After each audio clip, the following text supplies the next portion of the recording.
All right, number 8 on the gas forming reaction sheet gives us solid titanium 4 carbonate and hydrochloric acid. Again, it's important to notice that they tell us this is solid, right? You don't even have to remember that all carbonates are insoluble except for group 1 and ammonium. Titanium is neither of those. But the fact that they tell us it's solid tells us that we need to write it stuck together as a solid. And we've got it with hydrochloric acid, HCl, one of our strong acids. So what reaction is this?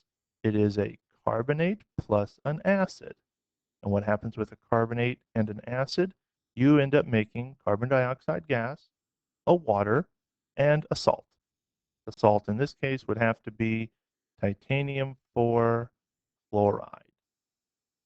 So to get to my answer, I need to write my equation that this will stay together. It's a solid, but that hydrochloric acid will split up because strong acids split up 100%.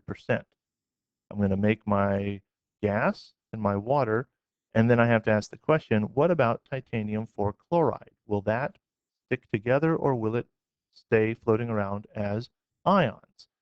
And the rule for chlorides tells us that all chlorides are soluble except silver, mercury, and lead. So titanium chloride will dissolve, will stay as ions. So eliminate any spectators and write the net equation. Well, let's see. Titanium ion is not a spectator. It does not show up on the reactant side. Chloride ion is. Chloride ion shows up on both sides of the arrow. That's my only spectator.